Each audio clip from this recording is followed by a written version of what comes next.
오늘 말씀 함께 나누도록 하겠습니다. 오늘 말씀은 누가복음 14장 25절에서 35절로 누가복음 41번째 말씀으로 제자도라는 말씀으로 함께 우리 은혜 받도록 하겠습니다.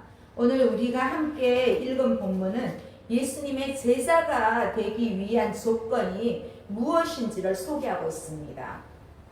많은 무리가 함께 예루살렘으로 올라갈 때 예수님은 돌이켜서 제자도에 대해서 말씀하십니다. 우리 25절 다시 한번 볼까요? 25절 수많은 무리가 함께 갈새 예수께서 돌이키사 이르시되. 자, 예수님은 예루살렘을 향해서 가시는 중입니다. 정확한 숫자는 알 수 없지만 오늘 누가복음의 저자 누가는 수많은 사람이 아니라 수많은 무리라고 표현해서 정말 많은 사람이 예수님과 함께 이 길을 가고 있었음을 말해주고 있습니다. 다양한 사람들이 서로 다른 생각을 가지고 예수님을 따라가고 있습니다. 예수님은 제자들이나 바리새인 같은 특정한 사람들을 향해서 말씀하신 경우도 많았지만 오늘 본문에서는 수많은 무리를 향해서 말씀하십니다. 오늘 우리에게도 예수님이 이 자리에 계셨다면 꼭 하실 말씀입니다. 그래서 특별히 오늘 이 말씀을 나에게 주시는 말씀으로 듣고 받기를 원합니다. 예수께서 돌이키사 이르시되. 예수님은 돌이키셔서 자신을 따르는 많은 사람들을 보셨습니다. 많은 사람들이 예수님을 따르고 있는 그 모습을 보고 주님은 어떻게 보셨을까요? 그동안 고생했던 것이 기쁘고 뿌듯하게 여기셨을까요? 아니죠. 예수님은 단 한 번도 사람들의 인기를 얻으려고 하지 않으셨습니다. 인기를 위해서 사람들이 원하는 말씀을 하시거나 또 예수님이 말씀하시고자 하는 것을 말하지 않는 적도 없습니다. 많은 사람들을 끌어오기 위해서 앞장서서 일하지도 않으셨습니다. 정말 인기를 원하셨다면 오늘 본문 같은 말씀은 절대 할 수 없는 말이지만 예수님은 그렇지 않기 때문에 당당하게 말씀하십니다. 자신을 따르고 있는 수많은 무리들의 모습을 통해 참된 제자가 어떤 사람인지를 말씀하시면서 듣는 자들에게 생각해 보라고 말씀하십니다. 오늘 말씀의 핵심 단어가 제자인데 우리는 제자는 흔히 배우는 사람을 말합니다. 오늘날로 보면 학생의 의미지만 그 당시의 제자와 스승의 관계는 오늘날 학생과 선생님의 관계와는 조금 다릅니다. 제자는 스승을 따라다니며 스승에게 지혜와 지식을 배울 뿐만 아니라 계속 따라다니면서 스승의 삶을 본으로 삼는 사람입니다. 한마디로 제자는 스승을 닮아가는 사람입니다. 그런 제자에게 예수님은 아주 무거운 말씀을 하십니다. 26절입니다. 26절 물은 내게 오는 자가 자기 부모와 처자와 형제와 자매와 더욱이 자기 목숨까지 미워하지 아니하며 능히 내 제자가 되지 못하고. 자, 예수님이 제자가 되고자 하는 사람은 부모와 자녀와 처자, 형제, 더욱이 자기 목숨까지 미워해야 한다고 합니다. 여기서 제자는 12제자를 가리키는 용어가 아닙니다. 여기서 제자는 예수님을 따라 사명을 수행하고자 하는 사람을 뜻합니다. 그리고 여기 보면 미워하다는 말이 나오는데요. 이 미워하다는 어떤 감정으로 표현하는 미워함이 아니라 이 성경의 배경이 되는 히브리 사고에서는 둘 중에 선택하지 않는 그쪽에 대한 태도를 의미해요. 다시 말하면 무엇을 더 사랑하느냐에 따라서 덜 사랑하는 것을 미워한다라고 표현합니다. 어쩌면 사랑의 우선순위라고 볼 수 있습니다. 우리가 보면 실제로 우리도 무언가를 정말 사랑하면 그것을 사랑하지 못하게 하는 다른 무언가에 대해 미워하는 마음을 가지게 될 때가 있습니다. 예수님은 예수님보다 우리가 사랑하는 사람들을 더 사랑하면 예수님의 제자가 아니라고 말합니다. 예를 하나 들어볼게요. 성도가 신앙생활을 하면서 가정이 파탄이 났더라도 교회는 반드시 나와야 한다는 그런 의미가 아닙니다. 집에 돌봄이 필요한 어린 자녀가 있는데 나 몰라라 하고 교회에 오거나 또 교회 일을 해야 하니까 믿지 않는 남편을 밥도 안 해주고 굶기든지 말든지 신경 쓰지 않는 것과는 전혀 다른 얘기입니다. 사실 예수님을 가장 사랑하는 사람은요, 부모에게, 배우자에게, 자기 형제, 자매에게 잘합니다. 예수님을 사랑하는 만큼 그 이상으로도 더 잘하게 됩니다. 그렇게 되면 우리는 예수님을 더 먼저 사랑해야 한다고 말씀하시는 것입니다. 이제까지 정말 가장 소중하게 생각하고 인생에 영향을 끼치는 대상마저 예수님보다 낮은 가치로 여겨야 한다는 것입니다. 여기 보면요, 더욱이 자기 목숨까지 이런 말이 있어요. 이 더욱이 자기 목숨까지 이 말은 사람이 가장 사랑하는 사람이 바로 자기 자신입니다. 자기 목숨까지도 예수님보다 더 가치 있게 생각하지 말라는 것입니다. 자기 자신보다 앞서는 절대적인 우선순위를 말씀하시는 것입니다. 항상 예수님 먼저 그리고 나머지입니다.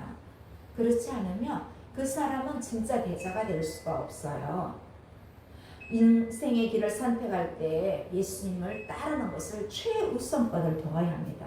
이렇게 말하면 뭐가 그렇게 빡빡하겠냐고 반문할지도 모릅니다. 가족도 사랑하고 예수님도 사랑하고 다 사랑하면 되지 뭐가 문제냐고 생각할 수도 있습니다. 실제로 어떻게 그렇게 살 수 있냐는 생각이 들 수도 있습니다.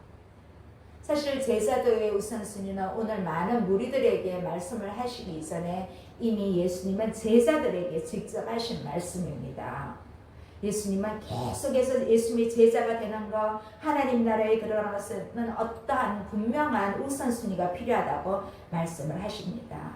그래서 이 우선순위를 따르기 위해서는 고난도 동반합니다. 자기 목숨까지 미워한다고 하신 말씀 후에 한 가지를 더 추가하십니다. 27절 보겠습니다. 누구든지 자기 십자가를 지고 나를 따르지 않는 자도 능히 내 제자가 되지 못하리라. 사실 예수님은 예루살렘으로 가시는 목적이 바로 십자가에 죽기 위함이십니다. 예수님과 함께 가는 사람, 특히 예수님께 오는 사람은 예수님과 함께 운명도 공유해야 합니다. 그래서 앞주에는 예수님의 길을 따르는 사람은 좁은 문으로 들어가라고 그렇게 말씀하셨죠. 자기 십자가를 지라고 말씀하신 예수님은 우리에게 지라고 하시기 전에 이미 예수님이 먼저 이제 십자가를 지시려고 하십니다.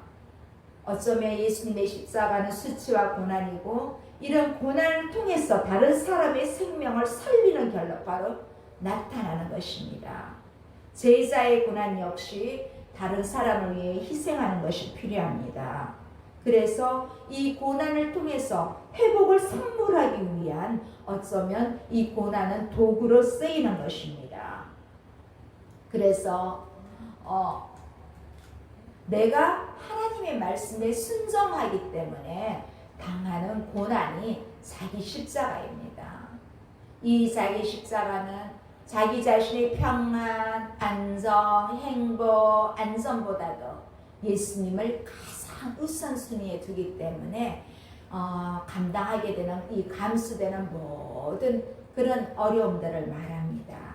자, 예수님은 제자가 되려는 사람이 어느 정도의 고난을 겪을 것인지 스스로 따져보도록 오늘 두 가지 비유로 설명하십니다. 왜냐하면 제자가 되는 길을 잘못 판단하면 비참한 결과로 이어지기 때문입니다. 그래서 이런 점에서 제자가 되려면 현명한 판단을 할 수 있는 지혜가 필요합니다. 28절 보겠습니다. 28절 너희 중에 누가 망대를 세우고자 할진대 자기의 가진 것이 준공하기까지의 족할런지 먼저 앉아 그 비용을 계산하지 아니하겠느냐. 자, 여기 망대는요 집이나 포도원을 지키기 위한 건물 또는 곡식, 출산 후에 곡식을 이렇게 두기 위한 이 창고를 말합니다. 오늘날에는 어쨌든 이것도 검축하는 필요가 있는 그러한 곳입니다. 이 망대도요. 건물을 짓기 전에 그래서 계산을 해보는 것은 당연한데 이 28절에도 보면 이 준공하기까지 이 얼마나 비용이 들는지 계산하지 않겠냐고 예수님은 첫 번째 예로 묻습니다. 가진 돈을 가지고 마치려면 어떤 재료를 사용하고 어느 정도의 크기로 망대를 지어야 하는지 이런 계산을 합니다. 만약 그렇게 하지 않고 건물을 다 짓지 못한다면 사람들에게 비웃음거리가 되는 것입니다. 자, 실제로 건물을 짓다가 비용이 맞지 않아서 부도가 나는 경우 봤습니다. 그래서 부도가 나게 되면 경매로 넘어가는 그러한 곳도 실제로 저도 들었습니다. 그래서 만약에 이 계산을 잘못하면 어떻게 됩니까? 29, 30절 그렇게 아니하여 그 기초만 쌓고 능히 이루지 못하면 보는 자가 다 비웃어 이르되 이 사람이 공사를 시작하고 능히 이루지 못하였다 하리라. 자, 이것은 단지 내가 계획했던 것을 못 끝내는 문제가 아닙니다.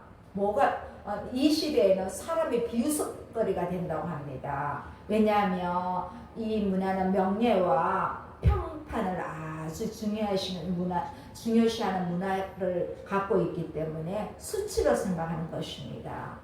그러한 결과를 생각한다면 망대를 세우기 전에 정말 신중해야 되지 않겠냐고 예수님은 그렇게 말씀하십니다. 어쩌면 예수님은 정말 상식적인 말씀을 하고 계십니다. 망대 하나를 지어도 사람은 이렇게 충분히 계산해보고 계획하고 시행을 합니다. 어쩌면 영원한 생명과 관련된 일을 결정하는 일, 예수님의 제자가 되려고 하는 일을 아무 계산 없이 할 수는 없다는 것입니다. 또 두 번째 비유는 전쟁을 준비하는 왕의 비유입니다. 31절 32절 보겠습니다. 또 어떤 임금이 다른 임금과 싸우려 할 때 먼저 앉아 1만 명으로서 저 2만 명을 거느리고 오는 자를 대적할 수 있을까 헤아리지 아니하겠느냐. 만일 못할 터이면 그가 아직 멀리 있을 때에 사신을 보내어 화친을 청할지니라. 자, 어떤 왕이 있습니다. 어떤 왕이 다른 왕과 전쟁을 하려고 할 때 군사가 1만 명밖에 없어요. 근데 상대는 2만 명인데 이길 수 있는 방법을 따져봅니다. 좋은 왕이라면 전쟁을 하기 전에 어떻게 하면 전쟁에서 이길 수 있을지 먼저 계산을 해봅니다. 우리의 병력이 얼마이고 적군의 병력이 얼마인지 계산해 볼 것입니다. 병력이 부족하자면 우리가 가진 무기는 어떤지, 분량은 어떤지, 지금 상황에서 우리가 가지고 있는 이점은 무엇일까, 이런 것을 여러 가지 방법으로 계산해 볼 것입니다. 그런데 그래도 이길 수 있는 방법이 확신이 생기지 않는다면 어떻게 해야 될까요? 그럴 때는 항복해야 됩니다. 맨 처음에 항복해야만이 목숨을 부지할 수 있거든요. 이것도 현명한 선택입니다. 또 다른 방법은 상대가 멀리 있을 때 화친을 위해 사신을 보내는 일입니다. 이 화친은요, 시간이 중요합니다. 늦기 전에 선택을 해야 됩니다. 언제나 가능한 것이 아닙니다. 전쟁이 시작되기 전에 기회가 있을 때 화친을 신청해야 됩니다. 앞에 망대의 비유와 마찬가지로 치밀하게 계산하고 지혜롭게 선택함을 주님은 말씀하십니다. 제자가 되려는 사람은 지혜로운 판단을 해야 됩니다. 지혜로운 사람은 행동하기 전에 심사숙고합니다. 이건 우리에게도 필요합니다. 우리가 어떤 일을 진행할 때, 어떤 일이 부딪혔을 때 진짜 심사숙고하면서 지혜롭게 해야 되는 것입니다. 제자가 되려는 사람은 지혜로운 판단을 해야 됩니다. 그렇지 않으면 여기 비유에서 볼 때 한 사람은 망대를 완성하지 못해서 수치를 당합니다. 다른 사람은 전쟁에서 참패하는 비극을 맞습니다. 그만큼 제자가 되는 일은 어렵기 때문에 끝까지 자기 십자가를 질 각오를 하고 있는지, 개인적인 희생을 감수할 준비가 됐는지 따져봐야 하는 것입니다. 예수님을 따른다는 말에 이런 의미가 있다는 것을 알지 못하고 예수님을 따른다고 착각하지 않도록 예수님은 앞의 말씀과 비슷한 말씀을 또 다시 한 번 더 강조하십니다. 자, 33절 보겠습니다. 이와 같이 너희 중에 누구든지 자기의 모든 소유를 버리지 아니하며 능히 내 제자가 되지 못하리라. 이 33절은요, 앞에서 우리가 처음 보았던 26절, 27절과 연결이 됩니다. 제자가 되기 위해서는 가족과 자신을 미워하고 자기 십자가를 지고 자기 모든 소유를 포기해야 된다는 것입니다. 누구든지 자신의 모든 소유를 버리지 않으면 예수님의 제자가 될 수 없다고 거듭 말씀하십니다. 이 예수님을 따르는 것은 지금까지 내 삶에 무언가 하나를 더 얹어서 하는 것이 아닙니다. 자기의 모든 소유를 버리라는 것입니다. 내가 가진 모든 소유를 버린다는 것이 정말 어렵습니다. 사람들은 물욕 있거든요. 소유욕 있거든요. 근데 이 버리지라는 말의 원어는요, 작별하다 이렇게 번역이 돼 있어요. 작별하면 사람이나 물건을 다 챙겨서 갈 수가 없습니다. 다 두고 떠납니다. 무엇이든지 나에게 속한 것, 나에게 속했다고 생각하는 것들에 대해서 작별을 구하고 떠나는 것입니다. 예수님을 따르는 것은 나의 모든 것을 버리고 그 자리를 예수님으로 채우는 것입니다. 원래 예수님의 자리였던 곳에 들어와 있는 우리가 예수님을 밀어내고 넣어놓았던 모든 것, 어떤 게 있어요? 부, 명예, 가족, 행복, 꿈, 나 자신을 버리고 예수님을 다시 그 자리에 앉으시게 하는 것입니다. 정말 많은 사람들이 부를 좋아하고 명예를 좋아하고 칭찬받기를 좋아합니다. 편하게 살기를 좋아하고 행복하기를 원합니다. 그런데 예수님은 그렇게는 할 수 없다고 하십니다. 이것을 버리고 저것을 얻든지 저것을 가지고 이것을 가지지 못하든지입니다. 그래서 종교인은 많습니다. 종교인은 많은데 신앙인은 적습니다. 왜 그럴까요? 종교인은 버리지 않고 더하는 삶을 살 수 있기 때문입니다. 약간의 불편함이 생기고 제약되는 것도 생기지만 그래도 근본적인 큰 문제는 없습니다. 주일에 교회 나가서 예배드리고 헌금도 좀 하면 됩니다. 세상 사람들하고 만나서 노는 것 대신에 교회 사람들하고 만나서 놀면 그것도 괜찮습니다. 내 삶에 죄가 있지만 누구나 다 완전한 사람이니까 어쩔 수 없는 일이라고 생각하면 굳이 죄책감을 가지거나 죄와 싸우려고 할 필요도 없다고 여깁니다. 또 생각해보면 나름대로 교회 봉사도 좀 하고 있으니 어느 정도 용서가 되는 것 같기도 합니다. 스스로 위로하면서 나는 그렇게 나쁜 사람이 아니야 이렇게 말하는 사람들이 종교인입니다. 우리 주변에 많습니다. 나는 종교인이 아닌가? 여러분 한번 생각해 보십시오. 그러나 진정한 신앙인 예수님의 제자는 그렇게 할 수 없습니다. 자신의 모든 것과 작별하고 예수님을 따르는 사람이기 때문입니다. 예수님이 싫어하는 것은 나도 싫어하게 됩니다.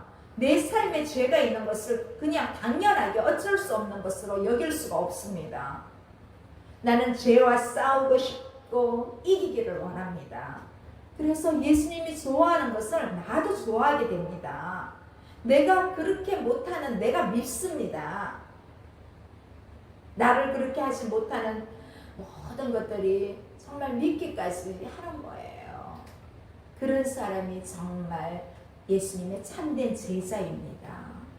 자, 참된 제자도를 위해서 예수님은 소금을 비유로 말씀하십니다. 자, 34, 35절 보겠습니다. 오늘 말씀 마지막 부분이지요. 마지막 절입니다. 소금이 좋은 것이니 소금도 만일 그 맛을 잃으면 무엇으로 짜게 하리요? 땅에도 구름에도 쓸데없어 내버리느니라. 들을 귀가 있는 자는 들을지어다 하시니라. 이 34, 35절은 오늘 본문의 결론으로 제자가 되는 것으로 멈추지 말고 예수님이 가르쳐 주신 제자의 삶을 지속적으로 실천해야 함을 강조합니다.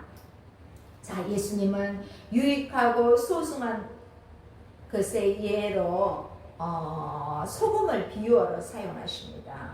소금이 좋다는 것은 유용하다는 것입니다. 소금이 없는 생활은 상상할 수 없을 정도로 인생에서 필수적입니다. 특히 이 소금은요, 부패하지 않도록 우리 음식을 잘 보관해주고 음식의 맛을 냅니다. 반드시 있어야 하므로 소금은 좋은 것입니다. 자, 소금은 또 한편 제자를 가리키는 비유어로 가장 소중한 존재를 버리고 앞으로 희생할 일을 계산하고 자신의 소유를 버리는, 앞으로 희생할 일을 계산합니다. 자신의 소유를 버리는 좋은 제자가 소금이며 또 이런 소금은 좋은 것입니다. 왜냐하면 앞에서도 말씀했다시피 소금은 맛을 내기 때문입니다. 그러나 소금이 좋은 것이지만 짠맛을 잃어버리며 쓸모없어집니다. 오늘 말씀에 뭐라고 합니까? 땅에도 쓸모없고 그러므로도 사용할 수 없다는 것이에요. 자, 이 맛을 일단은 문자적으로 말하면 뭐 밋밋하다, 아무 맛이 없다는 뜻으로 해석될 수 있고요. 근데 오늘 비유적으로는 어리석게 된다는 뜻입니다. 소금의 기능을 하지 못하는 소금은 어디에 가도 유용하지 않고 적합하지 않으며 또 적합하지 않은 사람은 어리석습니다. 그런데 내버려지는 것은 너무나 무섭습니다. 여러분, 내가 버려진다는 것이 얼마나 무섭습니까? 소금을 땅에 던져버리면 땅이 저주를 받습니다. 제자도를 실천하지 않는 제자는 소금 맛을 잃어버린 소금과 같습니다. 소금 맛이 없는 제자는 사회의 문제거리가 됩니다. 저는 이 말씀을 준비하면서 제자가 아닌 사람보다 제자도를 아는데 실천하지 않는 제자가 어쩌면 세상을 더 혼란스럽게 할 수 있습니다. 예수님은 제자에 대해서 말씀하시다가 예수님의 참된 제자일 수 없는 사람에 대해서 말씀하십니다. 그리고 여기서는 진짜 소금일 수 없는 소금에 대해서 비유로 말씀하십니다. 자, 소금으로서 특징이 없는 사람은, 또 소금으로서의 특징이 없는 소금은 겉보기에는 소금 같아 보일지 모르지만 아무런 쓸모가 없어 버려집니다. 제자로서의 특징이 없는 제자도 마찬가지입니다. 겉보기에는 제자같이 보일지 모릅니다. 하지만 그렇다고 해서 참된 제자가 되는 것은 아닙니다. 소금의 특징이 있어야 소금인 것처럼 제자의 특징이 있어야 제자입니다. 그 특징이 무엇일까요? 다른 무엇보다 스승 되신 예수님을 더 사랑하고 주님 때문에 다른 것을 버리고자 하는 것입니다. 자, 요한계시록에도 보면요, 7교회를 향하여 귀가 있는 자는 들을지어다 이 말씀을 하셨는데 오늘 35절 마지막 절에 단락에도 보면 귀가 있는 자는 들을지어다 이 말씀을 하셨는데요. 이 말씀은 잘 새겨 들으라는 것입니다. 그냥 흘려듣지 말고 마음속에 깊이 새기고 정말 내가 예수님의 참된 제자인지 잘 생각해보고 새겨 들으라는 말씀입니다. 그리고 그런 마음의 준비가 되어 예수님을 따르고 있는 그러한 성도라면 지금 내가 온전히 그렇게 하고 있지 못한 부분이 있지 않는지 돌아보라고 하시는 말씀입니다. 이제 말씀을 정리하려고 합니다. 오늘 말씀에 보면요, 예수님은 능히 내 제자가 되지 못하리라 이 말씀을 3번이나 반복하셨어요. 자, 이 말씀은 어떤 사람들이 예수님의 제자가 되지 못하는 사람인지 말씀해주고 있습니다.